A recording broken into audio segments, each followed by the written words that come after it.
తాకట్లో ఉన్న మీ బంగారాన్ని విడిపించి ఆ రోజు ఆన్లైన్ రేటుకి కొంటాం. Sharma gold company. అడుగడుగునా అడ్డంకులు, ఎన్నో సవాళ్లు, ప్రతికూల పరిస్థితులు అన్నీ దాటుకుని స్పాట్కి వెళ్లిన అవే ఆటంకాలు.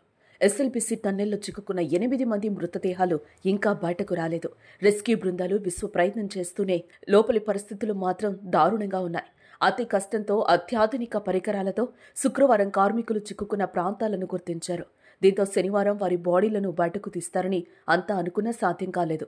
3 మృతదేహాలు దొరికాయని వార్తలొచ్చాయే తప్ప మృతదేహాలు మాత్రం బయటకు రాలేదు.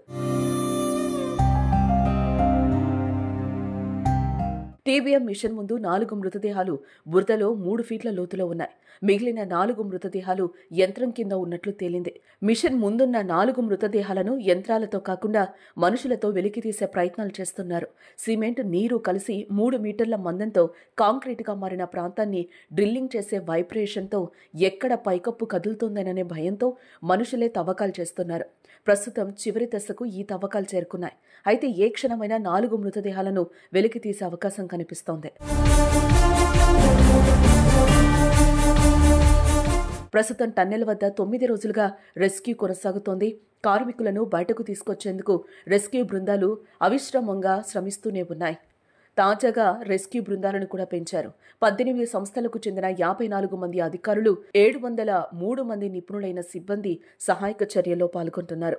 రెస్క్యూ ఆపరేషన్లో పాల్గొనేందుకు శనివారం సింగరేణి మైన్స్ నుంచి మరో 200 మంది చేరుకున్నారు. వారితో పాటు భూగర్భ టన్నెల్లో ప్రమాదాల నుంచి రక్షించే సిబ్బందిని రప్పిస్తున్నారు. ప్రస్తుతం సొరంగంలో జీపీఆర్తో గుర్తించిన సర్ఫేస్ డిస్టర్బెన్స్ ఫోటోలను విశ్లేషిస్తున్నారు.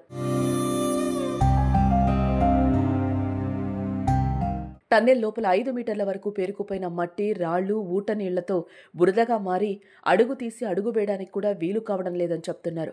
13 కిలోమీటర్ల వరకు పేరుకుపోయిన శిథిలాలు, మట్టి, రాళ్లను లోకో బకెట్స్లో వేసి తరలించారు. ధ్వంసమైన ఆక్సిజన్ ప్లాంట్ను కట్ చేసిన రెస్క్యూ బృందం వాటిని బయటకు తరలించాయి. కూలిన ఎయిర్ సప్లై పైప్ లైన్ను సరిచేశారు. 13.50 కిలోమీటర్ల అవతల గుర్తించిన టీబీఎం వెనక భాగాన్ని దక్షిణ మధ్య రైల్వే బృందాలు ప్లాస్మా కట్టర్లతో కట్ చేస్తున్నారు. కట్ చేసిన విడి భాగాలను బయటకు తరలిస్తున్నారు. మంత్రులు, సీఎస్ నిర్వహించిన రివ్యూలో మ్యాప్, ల్యాప్టాప్ ద్వారా మృతుల ఆనవాళ్లను గుర్తించిన విధానాన్ని, అవి ఎక్కడెక్కడ ఉన్నాయో వివరించారు. మరికొన్ని గంటల్లో మృతదేహాలు బయటకొచ్చే అవకాశం ఉండడంతో అంబులెన్స్లను సిద్ధంగా ఉంచారు. ఫోరెన్సిక్ వైద్య బృందాలు కూడా అందుబాటులో ఉన్నాయి. మృతదేహాలు బయటకు రాగానే వాటికి పోస్టుమార్టం నిర్వహించి సొంతూళ్లకు తరలించనున్నారు.